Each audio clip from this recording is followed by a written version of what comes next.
So anyway, so that's what's going on. So I can still see all of the quizzes from section 1 and from section 2. So I can, if you did it in either section, it's fine. It's better if you do it in the section 1. Okay. But yeah. You can always close section 2, can't you? Yeah, maybe I could close it. But I want them to copy, I'd like for them to copy the grades over. But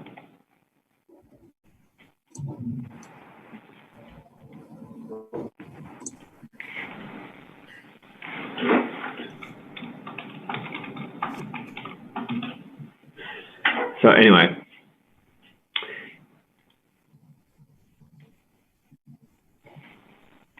All right, I think we're ready to get started. I'm assuming everyone can hear me. So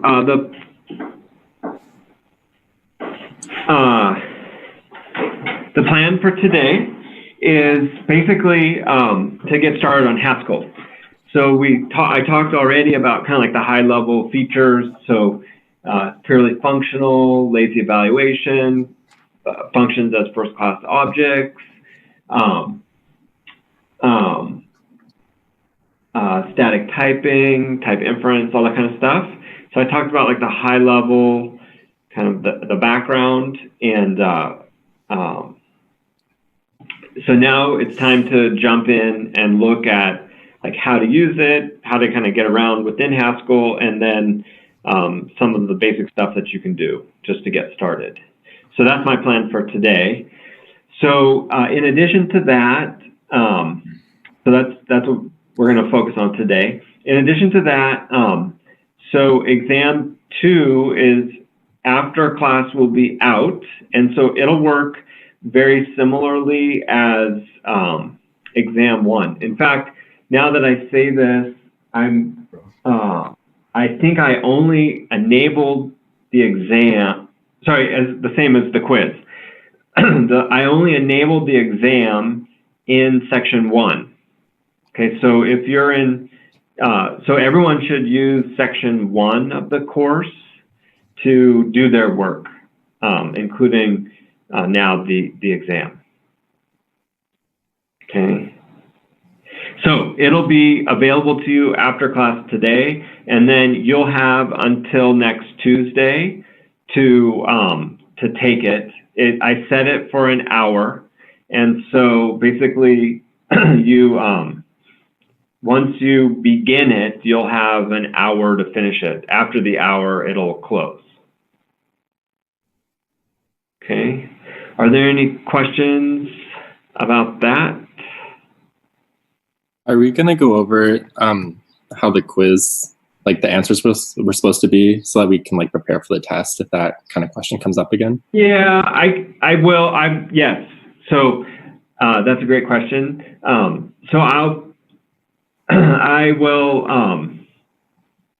grade them by Thursday, and then at the beginning of Thursday I can just go over the answers. I think the way, again, this is kind of an experiment, but the way the grading will work is that you should see the feedback in Blackboard as well, but I'll go over the answers too. Yeah. Any other questions? Yeah, so you said the exam is up on section 1 right now? It is, but it's not available. It won't be available till after the class. So like at 4:30. Okay, and then how long? You shouldn't be able to see it, huh? Sorry, how long will it be available for? It'll be available until Tuesday. Until before class on Tuesday. Like a week from now? Yes. Okay, thank you. That would be next Tuesday. Yeah. So yeah, next, the 7th, I think. And it'll say on there, the instructions should be clear on once it's open. And then it'll work similarly where basically I just give you a PDF file and then you just put your answers into the slots. And I think there's 6 total questions. So there's 6 questions. Some of them will take less time than others, and each question has a certain amount of points allotted to it. Okay, and then the last thing is that the homework 7, which is finishing up the interpreter, that's due next Tuesday as well. Okay, so between now and next Tuesday, I'm not going to give any additional homework. There won't be any more quizzes. So all you'll have, what's on your plate between now and next Tuesday is doing the exam. So that'll take an hour. And then finishing up the rest of homework 7. Okay. Any other questions before I start talking more?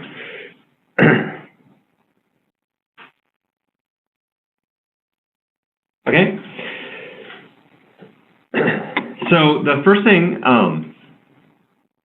that I wanted to just point out, I guess. So what I'm going to show is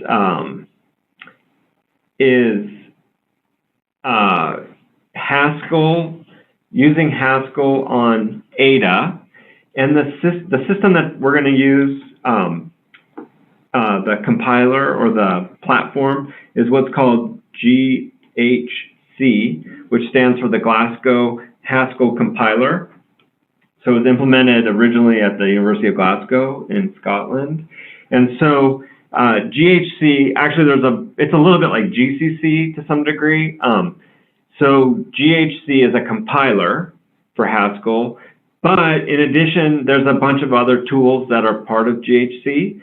And what we'll mainly be using in class is the interpreter as opposed to the compiler. So GCC comes with a program called GHCI, which is the interpreter. Sorry for my handwriting. Is the interpreter. And so what I'm going to show you is how to kind of get around a little bit in GHCI, the interpreter, on Ada. So GHCI is installed on Ada. It's a little bit of an older version, but it's fine. It'll work for everything that we're doing. And so I'm going to show you how to do that. So it turns out, though, that Haskell or GHC is super easy to install on any machine that you have, any platform. So if you go to this website, haskell.org, and then there's like a tab for downloads. So you can download GHC directly from the website. If you're on Linux, actually it's super easy. I think you just say like sudo apt install, or sorry, if you're on Ubuntu, sudo apt install GHC. If you're using the department virtual machine, not the one that Diploma provides, but the actual department virtual machine, then you should be able to run it directly off of there. It'll be, I think, the same as what's running on Ada. And then, again, you can download it. And if you're running Windows or if you're on Mac OS, you can just download it and you can do it on your own machine. Are there any questions about that? I think it's better to download it and just run on your own machine. But again, I'm going to use Ada to demo some of the stuff. I got a question. And I'm going to, okay, sure, Luke. On the website, it says like minimal installer, stack, and Haskell platform. Which of those do we want? I think just the minimal is fine. So we won't be using Stack or Cabal or anything like that? No, I mean, you can install everything. I don't think that matters. But we're not going to be using the other tools. Yeah, just the compiler.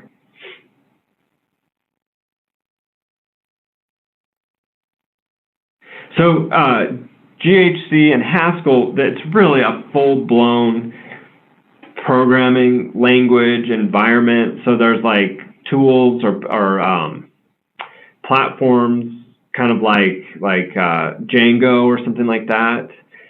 There's build systems, there's testing environments, there's just like tons of stuff that are now part of Haskell or part of GHC, but we're just really going to focus on the main kind of core of the language, just to give you a feel. Really, my goal is not to make you a Haskell programmer, expert Haskell programmer. It's really just to give you a feel for the language and to kind of play around and do a little bit of programming, kind of smaller problems in Haskell. Okay. All right. Any other questions before we kind of move on? This is an experiment. So I actually got like this little keyboard. I don't know if people can see for my iPad, so I can't really see that. And so I'm typing on I'm going to be using my iPad to both do notes on the right as we go, and then just to kind of show you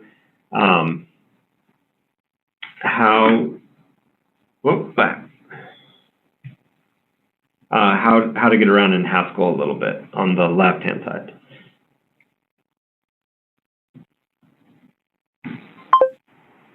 Okay, I think that worked. Can people see that? Is it possible? Can everybody see what's going on? Okay, great. So again, the left-hand side is just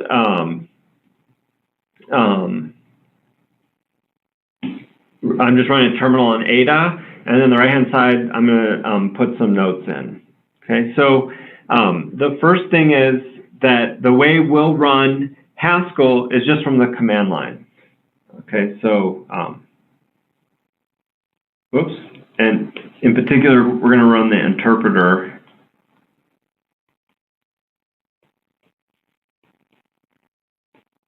From the command line. And the way you do that, so if $sign is the prompt, then you just type GHCI from the command line. So I can do that here. And so now I'm in GHC, in the interpreter. Actually, this is a slightly older version on Ada. So I think the newest version is like 8.10, but for the most part, there won't be any difference. Okay, so then basically, now I'm just sitting in the interpreter. It's a little bit like Python or something like that. Like you can just start typing stuff.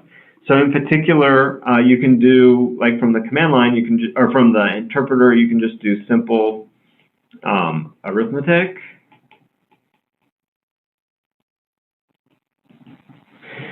So like something like 2 plus 2, okay? So if I do 2 plus 2, what do you think is gonna happen?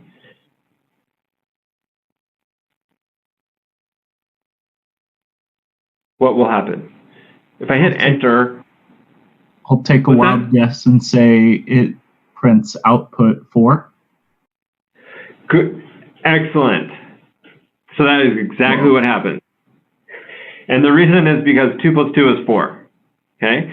So then you can do other kinds of arithmetic expressions like times, okay? So if I do 3 times 4, what's it gonna print? 17. Close, okay? 12, okay? But that's just because 3 times 4 is 12. So then the other thing you can do, Haskell actually supports fairly large numbers like Python. So I can type in some bigger number, I don't know, something like this, and multiply that by 100, and that does the right thing. Okay, and then you can also do division, not surprisingly. So 7 divided by 2, what is this going to give me? This is almost a trick question. What is 7 divided by 2? We have one guess for 3.5 and another guess for 3. So actually 7 divided by 2 is both of those things. Okay, but in Haskell, it turns out it's 3.5. So it's doing, in this case, it's doing, I guess, non-integer or floating point division. Okay. So again, you can kind of just do all the normal stuff. You can subtract if you want as well. So then, so here's something that is somewhat unique about Haskell, and it kind of goes back to its lambda calculus roots, which is that operators, so for example, plus,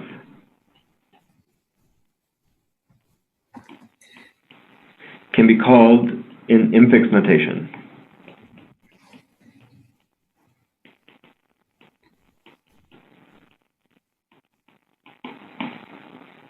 Okay, so for example, hopefully everyone knows what that means. So if I say like 2 plus 3, okay, this is,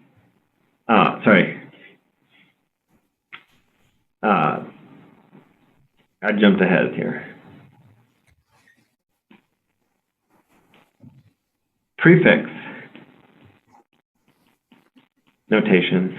This is infix. So in other words, the operator is kind of in the middle. So in Haskell, we can also do prefix notation. So that's where we're going to put plus first and then put the arguments. So this is like a kind of more of a functional style.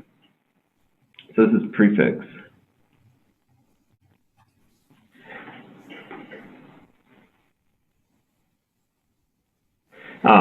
So this is, when we say prefix notation, what we're really kind of doing in some sense is treating plus like a function. So if I had a function f, I would put f first, and then I would put the arguments. And that's basically what's happening here is we put the function plus first, and then we put the arguments. Okay, so in Haskell, you can do this directly. So I could say 2 and 3, and then it executes the function, basically just does 2 plus 3. But it's more of a functional form. Okay, so sometimes, okay, sorry, there's one important thing, which is maybe not surprising given what we've talked about with lambda calculus and stuff, and just the features of Haskell, is that this notion of plus is really just a function. So as opposed to some special kind of arithmetic operation, at the end of the day, plus is really just a function. So that's the first thing. The second thing is, please don't call plus this way. This is just for demonstration purposes. There's really no reason to use arithmetic operators in prefix notation. There will be some cases where we do want to treat them as functions, and we'll show that later. But just because you can call plus as a prefix operator or as in a functional style doesn't mean you should. So you would never actually do this in code. Sometimes I think students get the wrong impression that just because you can call it this way, that's how you're supposed to do it. You're not. This not great style. You can just use the arithmetic operators normally. It's just to highlight that it is possible to really treat these as functions, because underneath the hood, that's really what they are. Quick question. Is that purely out of stylistic reasons, or are there functional reasons? I mean, it's just really hard to read your code, right, this way. Like we've kind of evolved into not doing it this way. So yeah, the code just for style, it's just impossible to understand what's going on. It just looks weird, right? Okay. All right, so I'm gonna jump into functions just a bit. So and then we'll come back to Haskell here in a second. So in Haskell, the way that we call functions is slightly differently. It follows more of lambda calculus than a normal like syntax. And again, this is something that throws students off all the time. It's part of just getting used to Haskell. So in Haskell, functions are called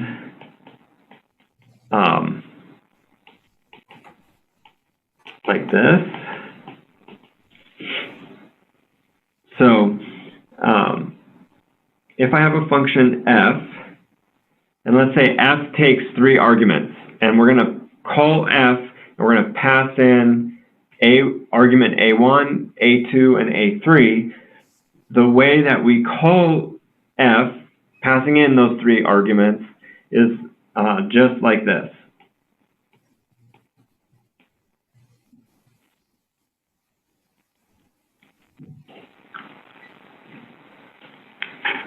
Okay, so here's the important thing.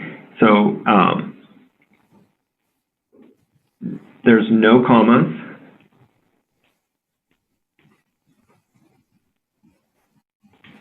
And there are no parentheses.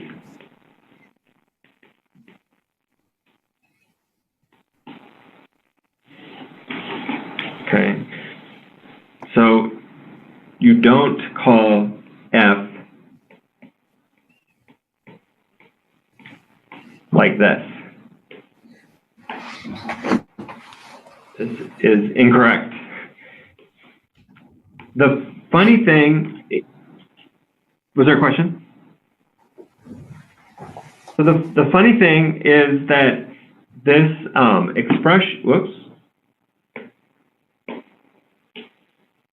this expression or this form actually is meaningful in Haskell. In particular, it treats, so this syntax, paren a1, comma, a2, comma, a3, this is what's called a tuple in Haskell. And so if you were to do something like this, Haskell would think that you're calling f over a single value, which happens to be a tuple, which is different than calling f with 3 arguments. So I'll show you an example of that in a couple minutes. But the point here is that you do not call functions in the normal way. In Haskell, you use a very different syntax. Okay, and again, this is much closer to the functional to lambda calculus.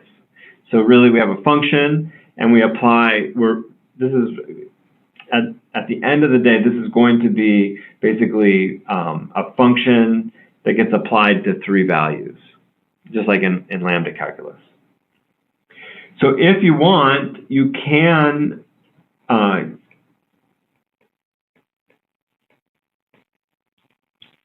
and sometimes this is useful, you can wrap function calls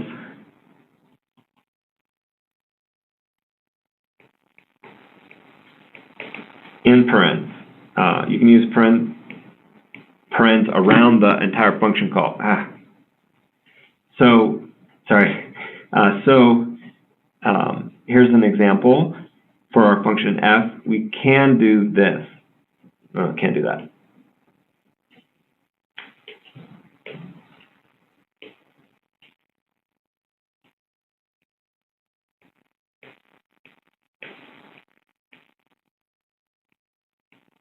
This is allowed. Okay, but again, this is okay, this is okay, this is not okay.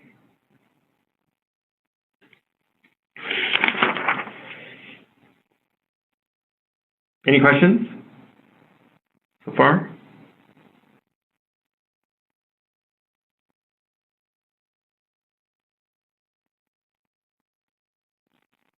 Okay.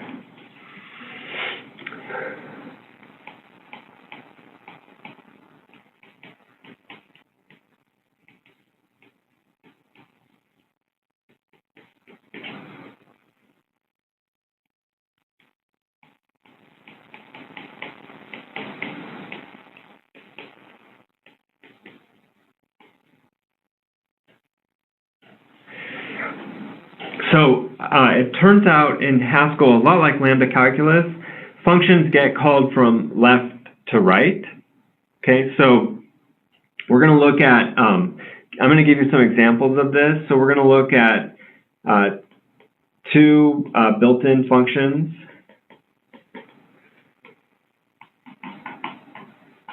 The first is max, which takes two parameters, or sorry, max and min. They both take two parameters, and then they return the less. So for max, it's going to take two values, and it returns the bigger of the two, and then min does the opposite.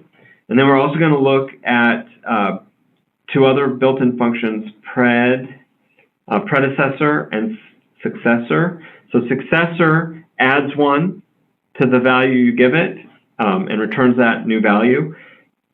And then pred, basically the predecessor subtracts one and returns that new value. So just to see kind of how these work. So if I'm in Haskell, I can say min of 3, 4. Okay, so what's that going to return? 3. Okay, 3. Okay, what about the max of 4, 5? 5. What's that? 5. Good. Okay, what about the successor of 4?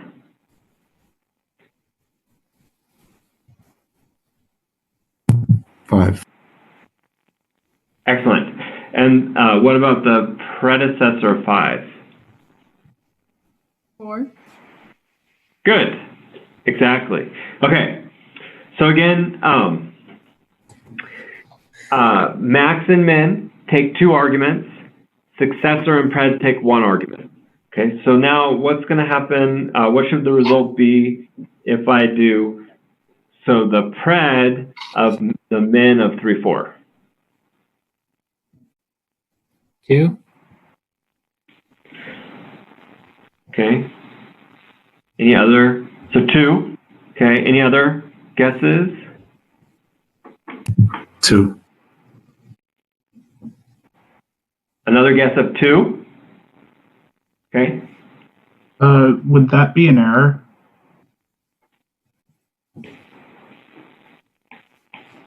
Why would it be an error?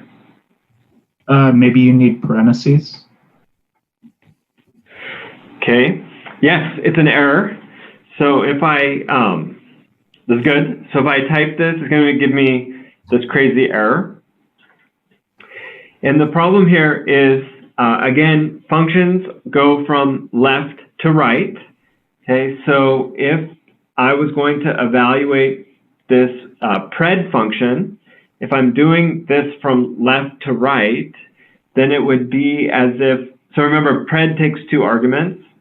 So pred would basically eat through the first two arguments. In this case, the first two arguments are min, which is problematic because min is actually a function, not a value in this case. Although it can be treated like a value, it's not a value.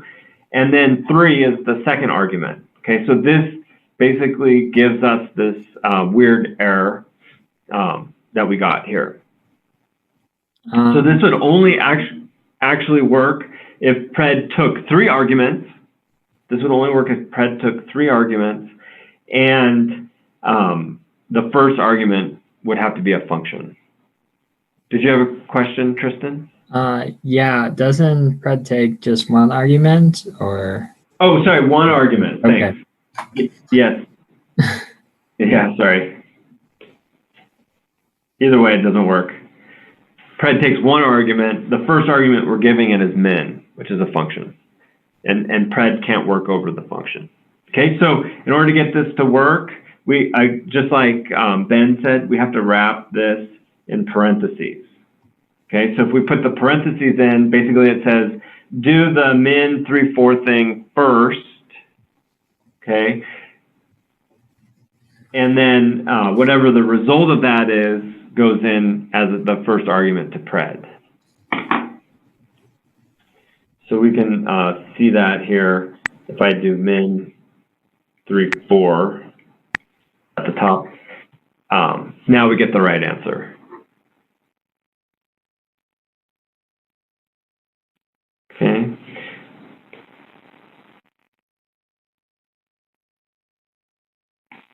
So in this case, we can use, so what we're doing here is really function composition. So we're calling pred with the result of calling min, basically. So another way to actually do this in Haskell, instead of using the parens, you can use parens, it's fine, but you can also use what's called the function application operator.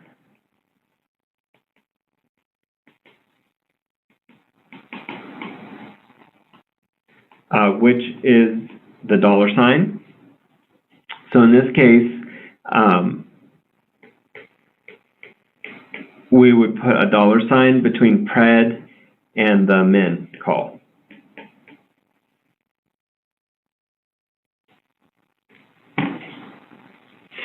Okay, so if we try that, pred min 3/4, then we get the same answer. And so the idea of the function application operator, which in and of itself is actually just another function, it basically breaks up the function composition. So we do the right-hand side, and then that gets passed into the left-hand side. Any questions so far?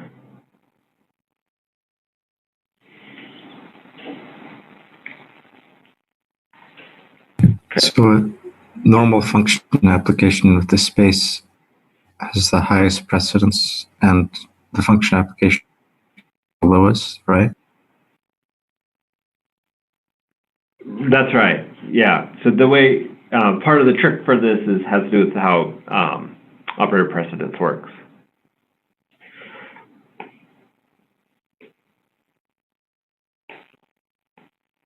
Okay. So just going off of this, we're going to go through a couple exercises.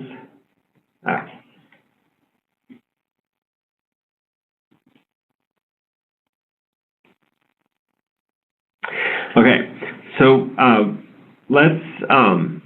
we'll go back to our arithmetic operators. And so let's say we have this expression 3 + 4 × 5. Okay, and so again here we're kind of forcing the precedence of times using the parentheses, for example. Of course, we wouldn't have to do this, but it's just to say instead of doing 3 + 4 first and then times. So Haskell will do, I can show you what I'm talking about. So if I do 3 + 4 × 5, that's going to give me the same, thing as 3 + 4 × 5, which is different than if I were to say 3 + 4 × 5. Okay, so it still does the same or the proper operator precedence. Okay, so here's the exercise. So we'll do 3 different things. So the first one is we're going to rewrite this, and we're going to use the functional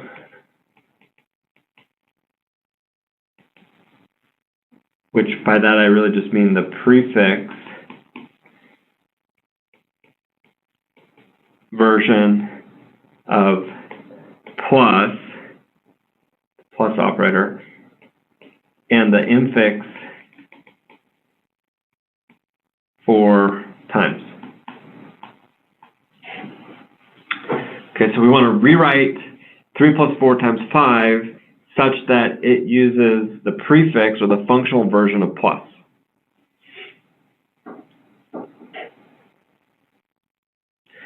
Okay, so how might we do that?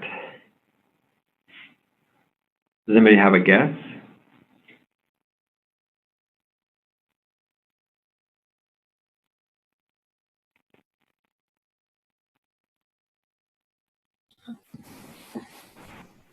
Okay, good. So actually one of those is right. So if we're going to use the arithmetic operator in a prefix or functional form, we have to wrap it in parentheses. So here we would do the plus, and then the first operand is going to be 3, and then we want to add 3 and 4 times 5. So of course, if we just tried to enter this without wrapping 4 times 5 in parentheses, we're going to get an error. What would the error be? Or what's the underlying cause of the error? So if I just type this into Haskell, what I have written here, I'm going to get an error. What's the underlying cause of this error? The function plus would take 3 and 4 as the arguments, add them, then look at the times. Okay. So if I did plus 3, 4 times 5, okay, then that's exactly what happens, because plus takes 2 operands. It's going to add the 3 and the 4, and then the result of that's going to be multiplied by 5. So what we have to do is we have to wrap the 4 and the 5 in parentheses. And now we're doing the correct version of plus here. Okay. Can you also just Any questions about that? Yeah? not put spaces around the times?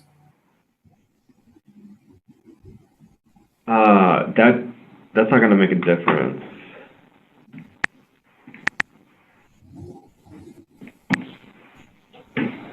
Oh. Never mind. You use 3. There we go. Yeah. Okay. So yeah, it doesn't make a difference. The spaces don't make a difference. It's the left to right nature of the of calling the plus as a functional operator.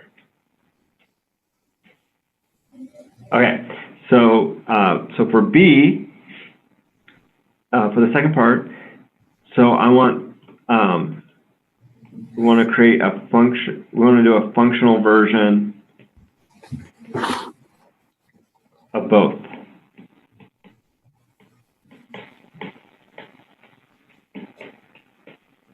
Operators.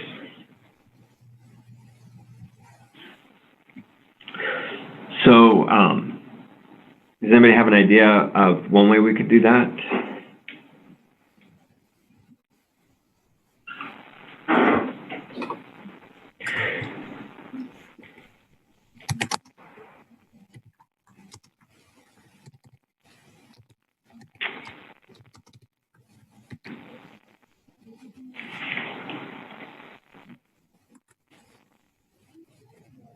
Okay, good.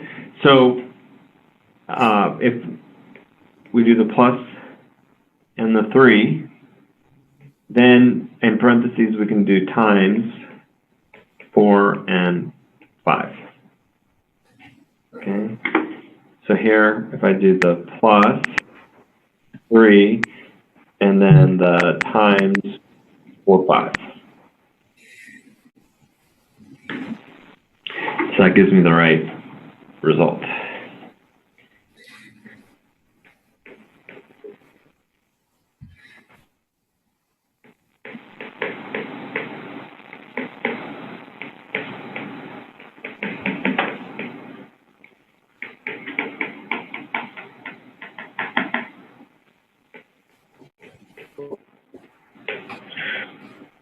Okay, so now we'll do this, but using the function application operator. Okay.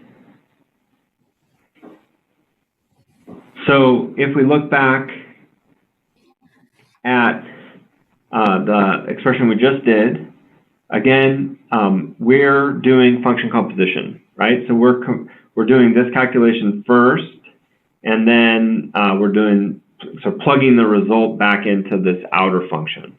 So really, this is just like this idea of pred with min and 3, 4.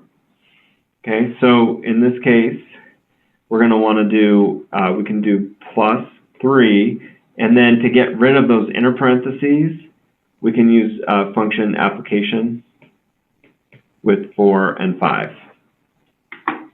So if I go back, I can do plus 3 and then times 4, 5. And that gives me the right answer. Okay, so there's kind of two takeaways. So the straightforward takeaway from this is that the $ can save nested parentheses. So instead of always having, if we're doing lots of function composition, instead of using this like very nested form of parentheses, we can get rid of those and use the $ operator. Okay, so the other, is that clear to everybody? Are there any questions about that?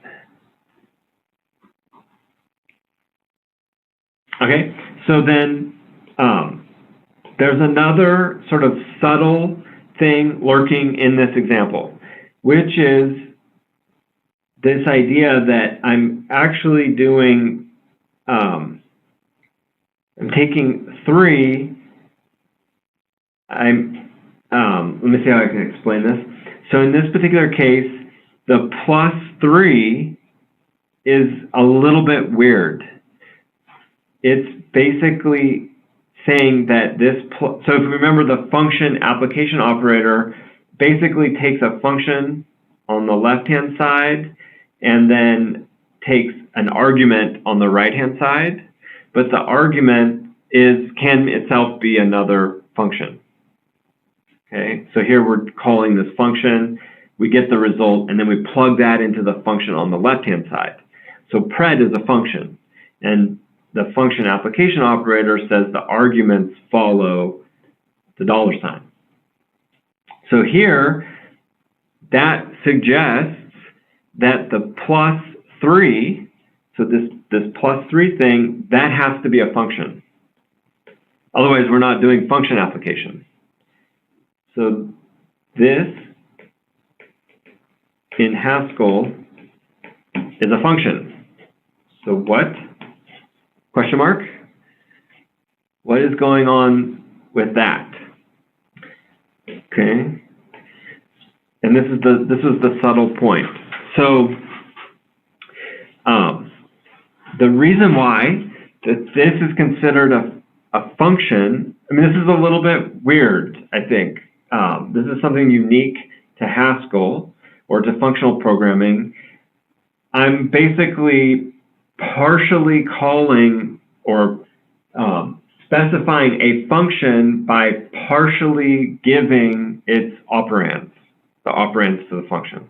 So so plus takes 2 operands and computes an answer. In this case, I give it the first operand, 3, and what I get back is a function. And then I use the function application operator to pass in or calculate the second operand. So on the fly, I just don't give all the operands to plus, and I get back a function. It's giving me a function. So the reason for this should be 100% obvious if you think back to lambda calculus and what's going on with lambda calculus, because that's the underlying computation model of functional programming, or in particular for Haskell. So I'll try to show this, and hopefully it'll make sense what's going on with +3 being a function, and hopefully it'll make sense with respect to the ideas in lambda calculus. So I'm going to give kind of a poor man's version of plus, or a simple version of plus, using the plus operator itself. So it's kind of cheating a little bit in lambda calculus. So if I say, I define a lambda calculus function for plus, and I'm going to use the plus symbol to define that function. So you'll just have to bear with me here for this. Okay, so my lambda calculus function for adding basically takes an x, then it returns a new function that takes a y and calculates the x that was already given plus the y.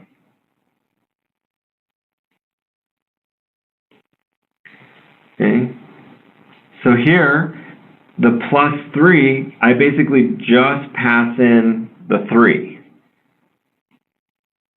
So if I do this function application, the 3 is going to get passed in for the x, which leaves me now lambda y plus 3y.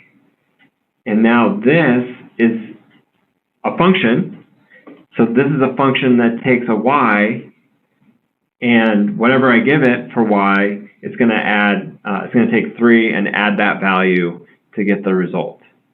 So this is exactly equivalent to just saying plus, whoops, to saying plus 3. So in other words, +3 is really just another function. Okay, so hopefully that makes sense, and kind of some of the subtleties come out in that. So actually there's a question. The function plus is applied to 3, returning the function +3, or +3, which is applied to the value. Okay, so it would be the, I'm not sure if there's a difference between those two things. So this is really the function, and we're just waiting, we're basically waiting for another value to come in as the second operand.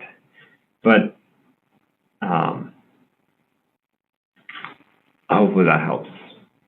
Are there any questions at this point? So there's already kind of something interesting going on in Haskell, which you can't do in other languages. So for example, in C or C++, I can't partially fill in a function call and then say that's another function. That's not possible. But in Haskell, we can do that kind of stuff. And the reason for that is underneath the hood, everything is just lambda calculus. And we'll get into some of this more as we go. Are there any questions? Okay.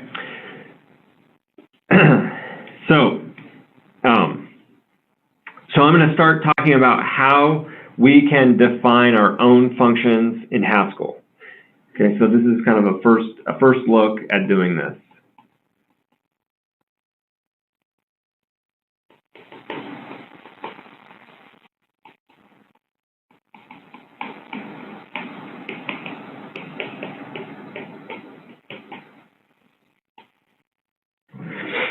So we can use the interpreter to create function definitions that we can just use within the interpreter itself. So we'll start just by talking about if we're within GHCI in the interpreter. So typically you're not going to want to define functions this way, but you're going to want to put your programs or your functions that you define in a separate file and then load in that file into the interpreter. But just to get started, I'm going to show you one way to do it within the interpreter. So this is just to get things going real quick or to play around. But in general, you're not going to want to do this, and I'll show you a different way to do it here in a sec. Okay, so within the interpreter, so I'm using this greater than sign to denote the prelude, greater than, so kind of the prompt in the interpreter. You can use the command let to define functions. So here, I'm just going to give you the syntax. So we would say let, and then we specify the function name. So in this case, it's f. And then we specify the parameters. So it'd be like p1, p2 to pn, let's say. And then, so here we have n parameters. There's no, just like when we call a function, there's no commas, there's no parentheses. It's just, we just use spaces to separate things. And then we say equals, and then on the right-hand side, we give some kind of an expression, and I'm just calling that E. So for example, we might,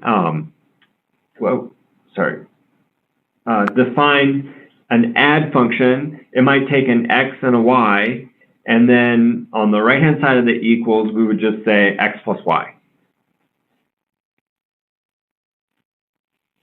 Okay, so here, F is the function name.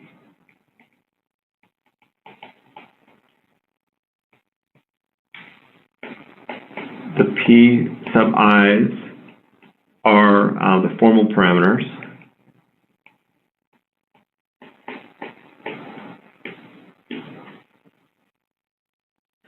And then E is an expression.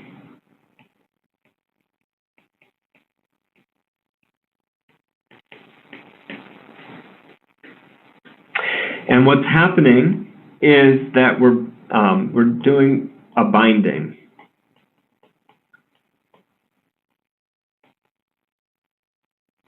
Okay, what's called a binding, and we're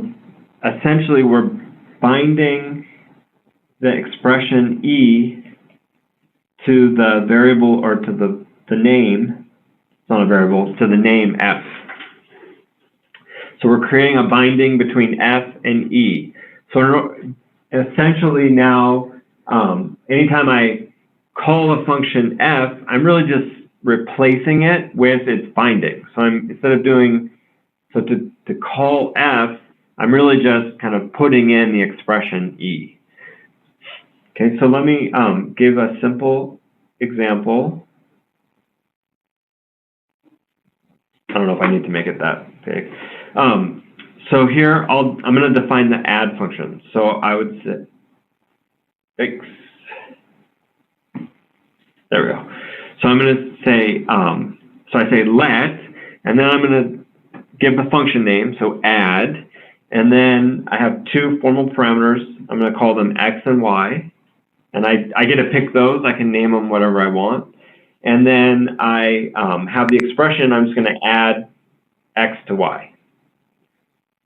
Okay, so now I can actually use add to do the addition. So I can say something like add 3 and 4. Okay, and that returns the result. Or I can combine these things. So I can say add 3 after adding 4 to 5, for example. I'll define another function. So I'm going to call it inc for increment. Okay, so it takes one argument, and I'm going to call that X. And then I'll just do X plus 1. Okay, and so now I can call increment. So for example, increment 3, what's it going to return?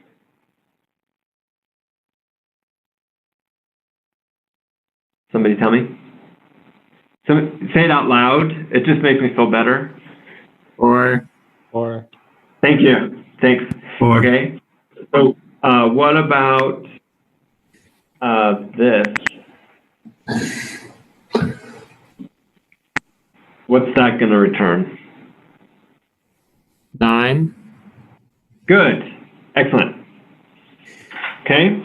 So this is a very kind of simple way to just define some functions in the interpreter, and then you can call them and just kind of mess around. It's very similar to using, if people have used Python from the command line, you can define functions. Just use the Python interpreter. Within the interpreter, within the REPL, you can define functions, call functions, etc. But it's really just for playing around. So what we're going to do real quick is I'm going to show you how to do this instead of using the interpreter, to do this in a separate file. Okay, so we're going to quit out of Haskell. And so in GHC, in the interpreter, there are kind of like commands you can give specifically to the interpreter, and they always start with colon. So to quit, I'm going to do colon quit. And now I'm out of the interpreter. So I'm in this directory and there's no files. So I'm going to start up Emacs, and I'm going to do example input file or source code file. I'm going to call it example1, and then the convention within GHC is to use the extension HS. Okay.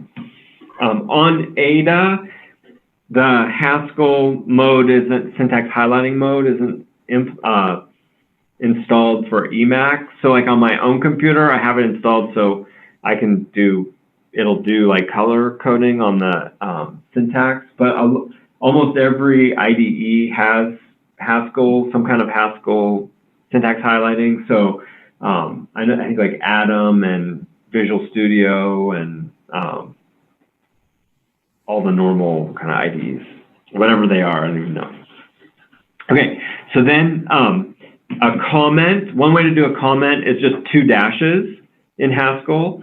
So here I would say the file is example1, and then I would maybe give a description.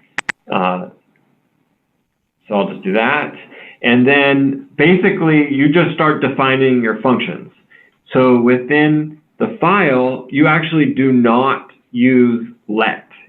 That is the let that we used within the interpreter is just a command for creating a binding within the interpreter. Within a source code file, you don't have to use let at all. You can just give the bindings. So for example, we'll define this add function. So I'll take, I'll say the function name is add, and it takes 2 parameters, and then the result is x plus y. And then I'm going to do increment, and that's just x plus 1. And I can also do like decrement, that's x minus 1. Okay, so if I save this, and now I'm going to exit. So now I have this file, example1. I'll make it big, or take it to the top. So example1.haskell. And so then if I load up the interpreter again, I'm back in the interpreter, and now I can load in that file. So here I'll do example1. I give the file name.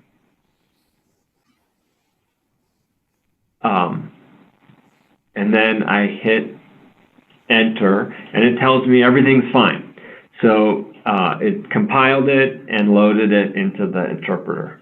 And so now I can use those functions. So I can say add 3 and 4, or increment the result of adding 2 and 5, okay, and so on.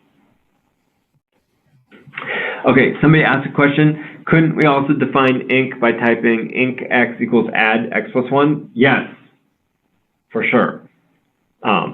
And then we can also do the other one. We'll talk more about that later. So inc equals add 1. We'll talk more about that later. Any questions at this point? When you have a file open, how do you save it to go back to the command line?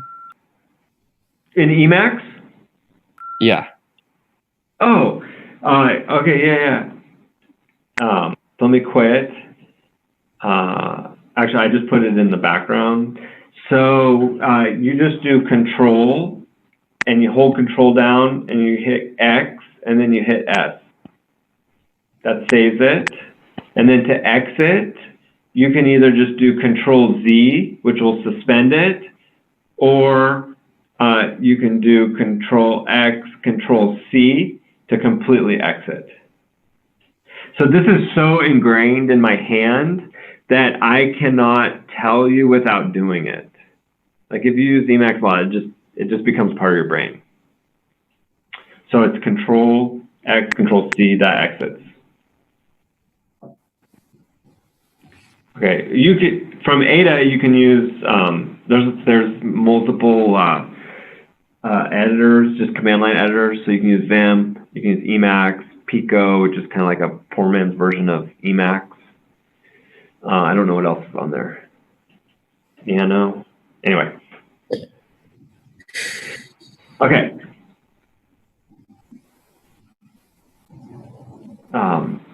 So if I go back, there's a couple things. So so I guess one is within a file, we drop the let command. We'll actually talk more about let later.